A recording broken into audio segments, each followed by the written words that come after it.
अस्सलाम वालेकुम दोस्तों अल्लाह ताला ने 4 आसमानी किताबें भेजी हैं जिन पर मुसलमानों का ईमान लाना लाजिम व मलजूम है।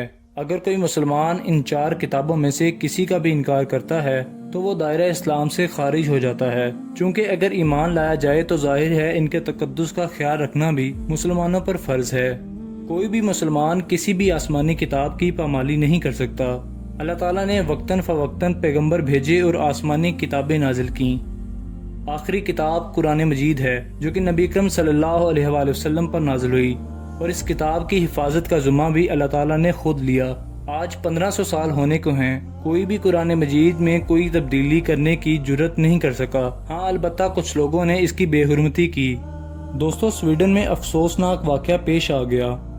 ईद उल अज़हा के दिन एक मलून ने मस्जिद के बाहर कुरान करीम को नजर आतश कर दिया, जिसके बाद पूरी मुस्लिम उम्मा गम और गुस्से में मुब्तला है। ये वाक़या कब और कैसे पेश आया और हाल में ही एक अमरीकी मॉडल की जानब से कुरान करीम की बेहुरमती करने पर अल्लाह का कैसा इज़ाब नाज़िल हुआ। वो वक्त आ गया है कि उम्मत मुस्लिमा को कफ़ार के ख़िलाफ़ आवाज़ बुलंद करने की ज़रूरत है। ये सब कुछ आज इस वीडियो में डिस्कस किया जाएगा, लिहाजा इस वीडियो को शुरू से लेकर आखिर तक ज़रूर देखिएगा और अपने दीगर दोस्तों के साथ भी शेयर कीजिएगा। दोस्तों, जैसा कि आप जानते हैं कि मगरब में इस्लाम को बुरा भला कहने की रवायत आम है। अमेरिका और यूरोप में बसने वाली अक़वाम इस्लाम का मजाक उड़ाने की नापाक कोशिशें करती रही है, जबकि इन इलाकों में बसने वाले मुसलमानों को भी बड़ी तकालीफ पहुंचाने के लिए ऐसे ऐसे कवानीन पास किए गए हैं जिनसे अंदाज़ा हो सकता है कि मगरबी अक़वाम शिद्दत पसंद और मजहबी तअस्सुब को हवा देने की कोशिश कर रही है, जबकि अमेरिका और यूरोप ये कहते फिरते हैं कि हर मजहब को आज़ादी होनी चाहिए और किसी के अकायद को बुरा नहीं कहना चाहिए। इस दोगली पॉलिसी की एक मिसाल दुनिया में मौजूद है। यही वजह है कि अमेरिका समेत पूरे यूरोप में बसने वाले कफ़ार फ़राग़ दिली से इस्लाम की बेहुरमती करने की जुर्रत कर रहे हैं, लेकिन इनकी गलीज़ हरकतों के बावजूद भी यूरोप और अमेरिका में इस्लाम तेज़ी से फैल रहा है और मगरबी ताकतों को यही खौफ खाया जा रहा है कि इस्लाम के फैलाव को कैसे रोका जा सके। इसी खौफ की पेश नज़र किसी फ्रांस के सदर नबी अकरम सल्लल्लाहु अलैहि वसल्लम की शान में गुस्ताखियाँ करता है, तो कभी न्यूजीलैंड में मस्जिद पर हमला करके 51 मुसलमानों को शहीद कर दिया जाता है। लेकिन कफ़ार के जुल्म जब हद से बढ़ते हैं तो अल्लाह ताला इनके हाथ काटने और इनको इनकी औकात याद दिलाने के लिए कई एक मौजज़े भी दिखाता है। हाल में ही जब एक अमेरिकी मॉडल ने कुरान पाक की बेहुरमती करने की कोशिश की तो कुदरत ने इसे भयानक अजाब में मुब्तला करके ये पैगाम दिया कि कुरान की बेहुरमती करने वाला अल्लाह की पकड़ से कभी नहीं बच सकता। दोस्तों, एक अमेरिकी मॉडल एक दज्जाली मीडिया के चैनल से मुंसलिक है और इस चैनल के लिए तशहीरी मुहिम चलाती है। इस अमेरिकी मॉडल के बारे में मशहूर है कि ये मुसलमानों से शदीद नफरत करती है और मुसलमानों के खिलाफ बयानात देने में कोई कसर नहीं छोड़ती। साल 2023 के शुरू में इस मॉडल को यहूदी तबके की जानिब से ऑफर की गई थी कि अगर वो कुरान पाक की बेहुरमती करते हुए मॉडलिंग करे तो उसे लाखों डॉलर्स इनाम दिया जाएगा। इस ऑफर को इस अमेरिकी मॉडल ने फौरन कबूल कर लिया। एक दिन बरहना होकर हाथ में कुरान पाक पकड़कर इस बदबख्त औरत ने मॉडलिंग की, जिसके बाद यहूदी तबके में इसके खूब चर्चे हुए और इसे इनाम भी दिया गया। इस अमेरिकी मॉडल को इसकी खूबसूरती की वजह से भी दुनिया जानती है, मगर कुरान पाक की बेहुरमती करने के नतीजे में अल्लाह पाक ने इसे कैंसर जैसे मौजी मर्ज के अंदर मुब्तला कर दिया, जिसके बाद इसके बाल झड़ना शुरू हो गए और देखते ही देखते सर के साथ साथ पलकें और भवें भी झड़ गईं। यूं खूबसूरत दिखने वाली ये मॉडल ना सिर्फ गंजी हो गई बल्कि इसे देखकर खौफ आने लगा। कुरान मजीद की बेहुरमती करने पर अल्लाह पाक ने इसे कैंसर की सूरत में बड़ा अजाब दिया और आज ये मॉडल बिस्तर मर्ग पर पड़ी अपनी आखिरी सांसें गिन रही है, जिससे मालूम होता है कि अल्लाह ताला हर चीज़ पर कादिर है और अल्लाह पाक ने खुद कुरान पाक की हिफाजत का ज़िम्मा ले रखा है। दोस्तों, इसी तरह ईद उल अज़हा के मुबारक दिन को स्वीडन में एक इंतहाई अफसोसनाक वाक़या पेश आया, जब स्वीडन दारुल हुकूमत स्टॉकहोम की मस्जिद के बाहर ईद उल अज़हा के रोज़ कुरान पाक को नजर आतश किया गया। सबसे हैरानकुन अमरा ये है कि मुकामी पुलिस सख्त सिक्योरिटी में इराकी शहरी ने मस्जिद के बाहर कुरान पाक को नजर आतश किया और मुसलमानों की मुकद्दस किताब की बेहुरमती की।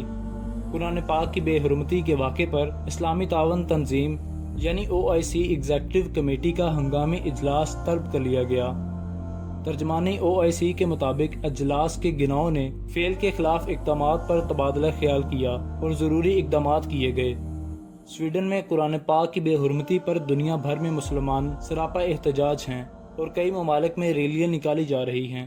ایران، عراق میں سویڈی سفارت خانوں پر ہزاروں افراد نے احتجاج کیا۔ عراقی مظاہرین نے سویڈن سے سفارتی تعلقات ختم کرنے کا مطالبہ بھی کیا اور ایرانی وزارت خارجہ نے تہران میں سویڈن کے ناظم الامور کو طلب کر کے شدید احتجاج ریکارڈ کیا۔ ادھر سویڈن میں قرآن کی بے حرمتی کے واقعے پر یورپی یونین نے بھی بیان جاری کیا اور کہا کہ سویڈن میں قرآن کریم کی بے حرمتی کے عمل کو مسترد کرتے ہیں۔ ناظرین، اگر بات کی جائے مغربی دنیا کی تو یورپ اور امریکہ میں بھی دین اسلام سے نفرت کرنے والے افراد کثرت میں پائے جاتے ہیں اور دجالی طاقتیں انہیں افراد کو استعمال کرتے ہوئے دین اسلام کے خلاف پروپیگنڈوں میں مصروف رہتی ہیں۔ امریکہ میں مختلف اوقات میں آرش چینی، التاوی میکسیکن اور جاپانیوں کو اسی نسلی اور ثقافتی تعصب کا نشانہ بنایا گیا۔ تاہم موجودہ حالات میں مسلمان اور اسلام اس مہم کا خاص نشانہ ہیں۔ مغربی ممالک میں عام شہریوں کے ذہنوں میں یہ خوف پیدا کیا جا رہا ہے کہ اسلام پھیلنے سے ان کی ثقافت اور مذہبی اقتدار کو سخت خطرہ ہے، جو مسلمانوں کے خلاف نفرت اور اسلام سے خوف میں اضافے کا باعث بن رہا ہے۔ اسی طرح جب مسلمان تشدد کے واقعات میں شامل ہوں، انہیں بلا تحقیق فوراً دہشت گرد قرار دے دیا جاتا ہے، جبکہ اس سے ملتے جلتے واقعات جن میں غیر مسلموں کا بھی ہاتھ ہے، ان کو صرف تشدد سے تعبیر کیا جاتا ہے۔ کفار اپنی ساری کوششوں سے بھی دین اسلام کو ختم کرنے میں کامیاب نہیں ہو پا رہے، کیونکہ اسلام ہی سچا دین ہے جو تا قیامت قائم رہے گا۔ امریکہ میں مسلمانوں کے خلاف آئے روز نئے پروپیگنڈے کیے جاتے ہیں اور ہر طرح سے مسلمانوں کو کمتر دکھانے کی کوشش کی جاتی ہے۔ ایک تجزیے کے مطابق گزشتہ 5 سالوں میں امریکہ میں تقریباً 1000 فلموں اور ٹی وی شوز میں مسلمانوں کو منفی طریقے سے دکھایا گیا ہے۔ اس تعصب کا مقابلہ کرنے کے لیے ان ممالک میں مسلمانوں کو ایک مؤثر مہم کے ذریعے ان غلط فہمیوں کو دور کرنے کے لیے ایک پر اثر اور حقائق پر مبنی بیان تیار کرنا ہوگا، جس کے ذریعے یہ پیغام دیا جا سکے کہ اسلام زندگی کے ہر میدان میں اعتدال پسندی کی تربیت دیتا ہے اور کسی حالت میں بھی دہشت گردی کی اجازت نہیں دیتا۔ مسلمانوں کو اندرونی گروہی اور فرقہ بندی سے اختلافات سے بالا تر اور متحد ہو کر اس کام پر جھک جانا چاہیے۔ اس مقصد کے لیے جدید ذرائع ابلاغ اور ٹیکنالوجی کا استعمال کرتے ہوئے نوجوان نسل اور تعلیمی اداروں پر خصوصی توجہ کی ضرورت ہے۔ جی تو معزز دوستو، یہ تھی ہماری آج کی اس حوالے سے ویڈیو۔ آپ دوستوں کی رائے کیا کہتی ہے؟ کمنٹ سیکشن میں اپنی رائے کا اظہار ضرور دیجیے گا۔ ملتے ہیں اسی طرح کے مزید انٹرسٹنگ ٹاپک کے ساتھ، تب تک کے لیے ہمیں اجازت دیجیے۔ اللہ حافظ۔